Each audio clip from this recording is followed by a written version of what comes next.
Hello दोस्तों, स्वागत है आपका अपने यूट्यूब चैनल रेलवे अपडेट में। देखिए दोस्तों, ये वीडियो होने वाला है आपका मेडिकल से रिलेटेड, यानी कि मेडिकल प्रोसेस आपका किस प्रकार से चलता है, कितने दिनों तक चलेगा और क्या क्या आपको डिफ़िकल्टीज फेस करनी पड़ सकती है। और जो भी आपको डिफ़िकल्टीज फेस करनी पड़ सकती है उसका मतलब समाधान क्या हो सकता है, इन सभी चीज़ों के बारे में अपन बात करने वाले हैं।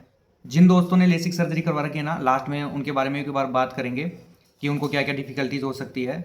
तो वीडियो को अंत तक देखिएगा, आपके सारे डाउट इस वीडियो के अंदर क्लियर हो जाएंगे। अगर आप हमारे चैनल पर नए हैं तो प्लीज़ चैनल को सब्सक्राइब कर लीजिएगा और बेल आइकन को ऑन कर दीजिएगा। चलिए वीडियो को शुरू करते हैं बिना किसी देरी के। देखिए दोस्तों, वीडियो स्टार्ट करने से पहले मैं आपको मेडिकल स्टैंडर्ड के बारे में छोटी सी जानकारी देना चाहता हूँ। तो एक बार अपन रिवीजन कर लेते हैं आपका किस प्रकार से मेडिकल मांगा गया है और कौन कौन सी पोस्ट के लिए कौन सा मेडिकल आपका रहेगा। तो यहाँ पे आप देख सकते हैं स्क्रीन पे, यहाँ पे आपका medical standard A2, A3, B2 और C2 है, जिसमें आपका A2 मांगा गया है गुड्स ट्रेन मैनेजर और आपका स्टेशन मास्टर के लिए। A3 के लिए कोई भी मेडिकल यहाँ पे नहीं है। आपका B2 मांगा गया है आपका CCTS के लिए और C2 मांगा गया है आपका JAA और आपका सीनियर क्लर्क के लिए। यहाँ पे अगर जनरल फिटनेस की बात करते हैं तो आपका ऑल रेस्पेक्ट के अंदर, यानी कि आपकी पूरी बॉडी जो है फिट होनी चाहिए। उसके अलावा अगर विजुअल एक्यूटी की बात करते हैं तो देखो यहाँ पे A2 के अंदर आपसे मांगा गया है डिस्टेंट विजन 6/9 विदाउट ग्लासेस और नियर विजन आपका है SN 0.6 without glasses. Distance vision जो कि आपकी दूर की दृष्टि चेक की जाएगी और नियर विजन जो कि आपकी पास की दृष्टि जो है वो चेक की जाएगी।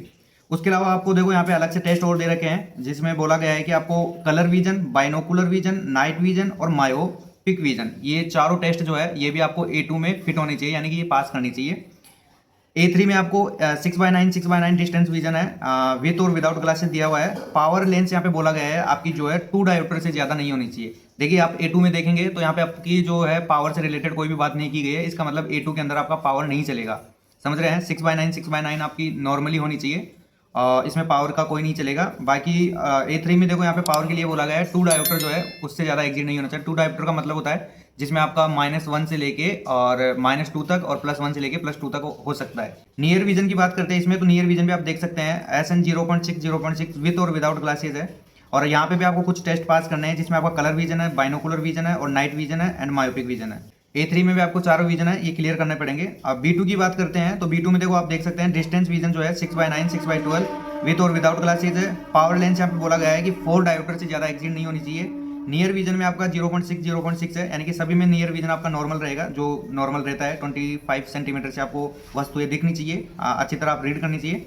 यहाँ पे बोला गया है कि व्हेन रीडिंग और close work is required and must pass test for field of vision binocular vision. जैसा कि दोस्तों आपने मेडिकल स्टैंडर्ड में देखा है, आपका A2 मांगा गया है, A3 मांगा गया है, B2 मांगा गया है, C2 मांगा गया है। इसमें आपका देखो डिस्टेंस विजन में 6/9 है, 6/12 है। तो ये 6/9 6/12 का मतलब क्या होता है? तो देखिए दोस्तों, जब आप मेडिकल टेस्ट के लिए जाते हो ना, तो आपने देखा होगा डॉक्टर, जब आप आई नॉर्मली तो सभी ने टेस्ट करा लिया होगा आई टेस्ट, तो उसमें आपका डॉक्टर जो है आपको 6 मीटर दूर एक बोर्ड से बिठाया जाता है, जो कि सामने दीवार पे एक बोर्ड लगा हुआ रहता है। और आजकल तो जो है आपका डिजिटल प्रोसेस आ गया है, जो कि आपका LCD के अंदर ही जो है वो चार्ट रहता है, जिसको स्नेलन चार्ट बोलते हैं, जिसमें आपका अल्फाबेट भी आ सकते हैं, आपका हिंदी के जो अल्फाबेट होते हैं वो भी आ सकते हैं, आपकी गिनती भी उसके अंदर आ सकती है, या फिर जो ऐसा कोई सिंबल आ सकते हैं, कुछ भी आ सकता है, वो सारे स्नेलन चार्ट के अंदर आते हैं। तो किस प्रकार से वो टेस्ट करते हैं, तो देखिए उसमें जो रहता है आप देखोगे ऊपर ऊपर एक बड़ा अक्षर रहता है, फिर उससे नीचे थोड़ा छोटा रहता है, उससे नीचे और थोड़ा छोटा रहता है। तो जो ऊपर ऊपर वाला रहता है आप देखोगे वो 6/60 का रहता है, फिर आपका जो ऐसे रहता है 6/60, 6/24, 6/12, 6/9, 6/6, ये इस प्रकार से रहते हैं। तो जो कैंडिडेट वो 6 मीटर दूरी पे बैठ के,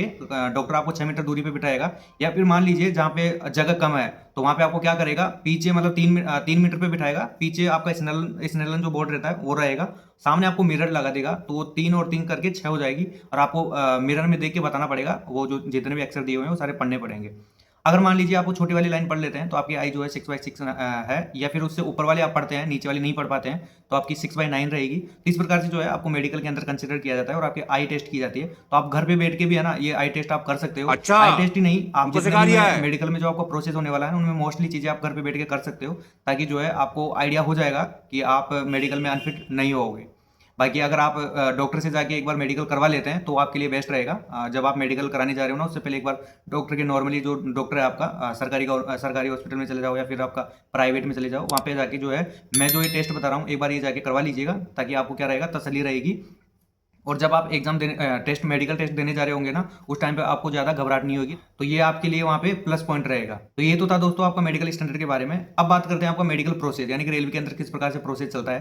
तो देखिए, जैसे आपको डीवी के लिए बुलाया जाता है, तो वहाँ पे आपको बोला जाता है कि कम से कम आप 4 से 5 दिन का जुगाड़ करके आना है आपको, यहाँ मतलब रुकने के लिए। क्योंकि जब आपका डीवी और मेडिकल होगा तो उसमें आपका जो मिनिमम टाइम लगेगा वो 4 से 5 दिन आपको लगेंगे, जिसमें आपका डीवी जो है वो एक ही दिन में कंप्लीट हो जाएगा। लेकिन मेडिकल में आपका 3 से 4 दिन लग सकते हैं, इतना आपको लगता है। ये भी जब है आप नॉर्मल है तब। मान लीजिए कुछ आप में डिफिकल्टीज पाई जाती है तो आपको टाइम जो है ज़्यादा देना पड़ सकता है वहाँ पे। तो इसमें क्या होगा, आपका जैसे ही डीवी कंप्लीट हो जाएगा उसी दिन आपको जो है 25 रुपीज़ की रसीद काट के देंगे, और जो भी आपका रेलवे का हॉस्पिटल रहेगा वो बता दिया जाएगा कि यहाँ पे आपको जाके और आपका मेडिकल कराना है। अगर मान लीजिए पास में है तो आप उसी दिन जाके और करवा सकते हैं। अगर मान लीजिए दूर दे दिए, जैसे कि 500-700 किलोमीटर दूर दे दिए, तो जाने में आपको टाइम लग गया, तो दूसरे दिन जाके आप वहाँ पे रिपोर्ट कर सकते हैं। जैसे आप रिपोर्ट करोगे तो देखो, रिपोर्ट करने से पहले मैं आपको एक चीज़ बताना चाहूँगा। जब भी आप मेडिकल के लिए जा रहे हो ना, तो आपको प्रॉपर स्लीप लेनी है। स्लीप नहीं लोगे तो उसमें आपका दो जो डिफिकल्टीज आ सकती है, एक तो आपका जो बीपी है वो आपका बढ़ सकता है, दूसरा आपका ईसीजी में थोड़ी दिक्कत आ सकती है। ठीक है ना। तो ये क्या है, नॉर्मली जो कैंडिडेट्स के साथ होती है, तो उसके आधार पे मैं आपको बता रहा हूँ। जब हमारा भी मेडिकल हुआ था तो इस प्रकार की डिफिकल्टीज मिली है कैंडिडेट्स के अंदर, इसलिए मैं आपको ये बता रहा हूँ। आप अगर प्रॉपर स्लीप लेंगे ना तो आपको फायदा मिलेगा। अगर मान लीजिए दूसरे दिन आप मेडिकल के लिए जा रहे हैं तो आप प्रॉपर स्लीप लीजिए, उसके बाद में आप मेडिकल के लिए जाइए। जैसे आप मेडिकल के लिए जाओगे तो यहाँ पे आपका नॉर्मली जो टेस्ट होता है फर्स्ट टाइम, वो होता है जैसे कि आपका बीपी हो गया, बीपी चेक करेंगे, शुगर चेक करेंगे, उसके अलावा आपका ईसीजी करेंगे, एक्सरे करेंगे। अगर मान लीजिए टाइम है एक ही, अगर आपका हॉस्पिटल में एक्सरे वगैरह मिल जाते हैं तो एक ही दिन ये चीज़ें हो जाएगी। अदरवाइज आपको मान लीजिए कि अलग अलग भी हो सकता है। जैसे छोटा अगर हॉस्पिटल रहा कहीं पे, तो वहाँ पे आपका जैसे कि एक्सरे वाली क्या बोलते हैं फैसिलिटी नहीं है, तो आपको दूसरे रेलवे हॉस्पिटल में जो है भेजा जाएगा, तो वहाँ पे आपको करवाना पड़ेगा, तो उसमें थोड़ा टाइम लग सकता है। अदरवाइज आपका एक दिन के अंदर ये सारे टेस्ट हो जाएंगे। यहाँ पे बहुत सारे कैंडिडेट का जो है, हमारे साथ जो कैंडिडेट थे उनमें से बहुत सारों का यूरिन टेस्ट हुआ है और बहुत सारों का नहीं हुआ है। तो हो सकता है आपका भी यूरिन टेस्ट हो, तो उससे कोई दिक्कत नहीं है। ठीक है ना। ये जो टेस्ट हो रहे हैं वो मैं आपको बता रहा हूँ कि क्या क्या आपके टेस्ट जो है वो हो सकते हैं, और पहले से आप ये करवा लेंगे तो आपको बेनिफिट रहेगा। खुद को थोड़ी जो है अंदर से गुड फीलिंग रहेगी कि हाँ हम इन चीज़ों में नॉर्मल है, तो आपको ज़्यादा टेंशन लेने की जरूरत नहीं रहेगी। इनके बाद में होगा दोस्तों आपका आई टेस्ट। आई टेस्ट यहाँ पे थोड़ा जो है सही तरीके से किया जाता है, क्योंकि रेलवे में जो है A2 की और A3 की जो पोस्ट वगैरह होती है उनमें थोड़ा सेफ्टी से रिलेटेड होता है, तो आई को ज़्यादा इंपॉर्टेंस दिया जाता है। तो यहाँ पे आपका जो आई टेस्ट में देखा जाएगा वो क्या क्या देखेंगे, तो मैं आपको बता देता हूँ। सबसे पहले देखो, आपका जो है आई टेस्ट, डॉक्टर जो है नॉर्मली आपका टॉर्च देके आंखों में देखेगा, आंखों में आई टेस्ट वगैरह अच्छे से, मतलब आई को टेस्ट करेगा कि कुछ सर्जरी वगैरह तो नहीं है। अगर उसको थोड़ा भी वहाँ पे लगता है ना कि हाँ इसमें कुछ हो सकता है, चाहे आप छुपाओ वहाँ पे, लेकिन फिर भी अगर उसको लग सकता है तो आपको जो है दूसरे हॉस्पिटल में भेज सकता है वहाँ से सर्टिफिकेट लाने के लिए। तो उसके बारे में अपन बात करने वाले हैं आगे। तो यहाँ पे आपका नॉर्मली आई देखेगा, जैसे कि मैंने आपको बताया स्नेलन जो चार्ट रहता है, सॉरी स्नेलन जो चार्ट रहता है वो आपको दिखाएगा 6 मीटर की दूरी पे बिठा के। अगर वो आप देख सकते हैं तो ठीक रहेगा। अगर चार्ट में आप वो पढ़ देते हो ठीक है। उसके अलावा चार्ट नहीं रहता है तो एक गोला रहता है, गोले में छोटा सा कट रहता है, उसको वो घुमाता रहेगा और आपसे पूछता रहेगा कि इसका कट जो है वो किस साइड में है। तो वो आपको 4 डायरेक्शन देगा, चारों डायरेक्शन में आपको बताना है कि आपको जो लेफ्ट है, राइट है, अपर है, डाउन है, उस हिसाब से आपको बताना है। उसके अलावा ये आप कर लेते हैं। पास करने के बाद में फिर यहाँ पे होती है आपकी छोटी छोटी लाइटें, जो लाइट्स होती है, जो कि आपको पता है A2 के लिए, SM के लिए आपको सिग्नल्स वगैरह देखना होता है। तो यहाँ पे आपकी 3 कलर की लाइट होती है, जो कि आपकी रेड होती है। रेड को तो आप आसानी से पहचान लोगे। दूसरी होती है आपकी येलो, और तीसरी होती है आपकी ग्रीन। रेड और ग्रीन ये दोनों आप आराम से पहचान लोगे, इनमें कोई दिक्कत नहीं होगी। येलो में दिक्कत होगी। येलो में क्या करेगा, उसके पास रहता है ब्राइटनेस एडजस्ट करने का ऑप्शन, तो ब्राइटनेस को एडजस्ट करेगा, उसको एकदम डिम कर देगा, उसको एकदम हाई कर देगा। तो यहाँ पे थोड़ा सा कॉम्प्लिकेशंस आ सकती है, क्योंकि जब हाई और डिम करेगा ना, तो आप देखते हो जब लाइट डिम हो जाती है तो वो थोड़ी रेड टाइप की हो जाती है, हल्की हल्की जिसको आप रेड येलोइश बोल सकते हैं। और जैसे ही आप तेज कर दोगे तो एकदम वाइट वाइट की तरह दिखेगी आपको। तो ये थोड़ा ध्यान रखना है। वहाँ पे बताना येलो ही है, लेकिन ये मैं बता रहा हूँ जो मेरे साथ थोड़ा सा ये हुआ था, तो ये आपको थोड़ा सा बताना है, क्योंकि मेरे साथ थोड़ी डिफिकल्टीज हुई थी लाइट को लेकर, इसलिए मैं आपको ये बता रहा हूँ। उसके बाद में ये हो गया आपका डिस्टेंस विजन, जो कि आपका डिस्टेंट विजन रहता है, ये यहाँ पे चेक कर लेते हैं। इसके बाद में आती है आपका नियर विजन। नियर विजन वो चेक करेगा। तो नियर विजन चेक करने के लिए आपको क्या करेगा, एक छोटी सी बुक रहेगी उसके पास, तो वो बुक देंगे। बुक देने के बाद में आपको उसमें कुछ लाइन्स होगी, या तो इंग्लिश में या हिंदी में, मोस्टली इंग्लिश में रहती है, तो आपको वो पढ़ के बताना है। इसके बाद में आता है आपका कलर ब्लाइंडनेस टेस्ट। अब कलर ब्लाइंडनेस टेस्ट कैसे होता है, तो यहाँ पे आपकी एक बुक रहती है, कम से कम इतनी मोटी वो बुक रहती है। उस बुक के अंदर मतलब बहुत सारी आपकी पिक्चर्स रहती है, जिसमें आपका कलर ब्लाइंडनेस का जो टेस्ट करने का पिक्चर्स जो रहती है वो रहती है, आप स्क्रीन पे भी देख सकते हैं। इस प्रकार से उसके अंदर अल्फ़ाबेट रहेंगे, या फिर नंबर्स रहेंगे, या किसी के अंदर नंबर भी नहीं रहेंगे, अल्फ़ाबेट भी नहीं रहेंगे, ब्लैंक रहेगी। मान लीजिए ब्लैंक भी नहीं है तो किसी में जो है एक लाइन सी चलती रहेगी लाइक ए स्नैक। तो आपको वो भी देख के बताना है कि हाँ इसमें एक लाइन सी चल रही है या फिर ब्लैंक है। उस प्रकार से जो आपका है वो कलर ब्लाइंडनेस टेस्ट चेक करेगा। उसके बाद में आता है आपका ईयर टेस्ट। ईयर टेस्ट कैसे करेगा? नॉर्मली आपका जो है कानों के अंदर टॉर्च मार के जो देखते हैं वो देखेंगे कि आपका कान बह नहीं रहा है या फिर और कोई जो कॉम्प्लिकेशंस नहीं है। उसके अलावा फिर आपको थोड़ा दूर भेज देगा। दूर भेजने के बाद में फिर वो बोलेगा कि मतलब कुछ जो शब्द है वो बोलेगा, आपको रिपीट करने पड़ेंगे। तो सेम अगर आप रिपीट कर देते तो आपके ईयर जो है वो ठीक है, अदरवाइज वहाँ पे भी कॉम्प्लिकेशंस आ सकती है। नॉर्मली ये हो गया। आई के अंदर एक और मतलब वो टेस्ट करते हैं जिसको आप साइड एंगल व्यू बोल सकते हैं। जैसे कि मैं ऐसे फ्रंट में देख रहा हूँ तो डॉक्टर सामने ऐसे बैठा रहेगा। ऐसे सामने बैठ के वो बोलेगा कि आप मेरी तरफ देखो और मेरी तरफ देखो, केवल मेरी तरफ देख के फिर वो साइड में ऐसे उंगलियां दिखाएगा आपको। तो वो पास में इतना इतना यहाँ तक ले जाएगा, फिर वो दिखाता रहेगा, मतलब आगे पीछे ला के दिखाएगा कि आपका जो साइड व्यू है ना वो कितना अच्छा है कितना खराब हो। उस प्रकार से वो आपका देखेगा। तो एक यहाँ पे आई का जो है आपका ये भी टेस्ट होता है, तो इस प्रकार से ये भी देखेगा। उसके अलावा बात करें तो आपका फुल बॉडी चेकअप भी होता है एक तरह से, जिसमें आपके पूरे वस्त्र जो है वो हटवा दिए जाते हैं और सारा जो है चेक किया जाता है। आपको बोलते हैं खांसने के लिए भी, तो या फिर कोई ऑपरेशन वगैरह बॉडी पे कुछ नहीं है वो चीज़ें आपकी सारी देखी जाती है। घुटने वगैरह आपके चेक किए जाते हैं, ठीक है ना। तो ये सारी जो नॉर्मल बेसिक जो चीज़ें हैं वो चेक की जाती है उसके अंदर। उसके अलावा आपकी जो पास्ट की जो इलनेस है यानी कोई बीमारियां है तो वो पूछते हैं कि आपको कोई मतलब टीबी की बीमारी या फिर कोई भी डायबिटीज़ वगैरह शुगर वगैरह ऐसी चीज़ें तो नहीं है, उस प्रकार से पूछा जाता है। तो वो सारी चीज़ें आपको बतानी पड़ेगी।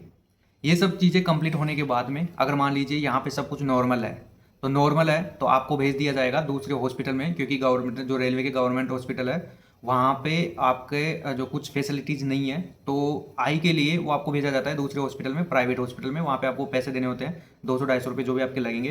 वहाँ से आपको जो है एक सर्टिफिकेट बनवा के लाना पड़ेगा। तो वो सर्टिफिकेट आप स्क्रीन पे देख सकते हैं, मैं आपको दिखा दूंगा जो मेरा सर्टिफिकेट बना था और जो मेरे साथ एक और कैंडिडेट था पॉइंट्समैन में, उसका भी जो बना था वो आपको इस प्रकार से मतलब सील और साइन वगैरह करके देंगे कौन से हॉस्पिटल से आपने बनवाया है ये।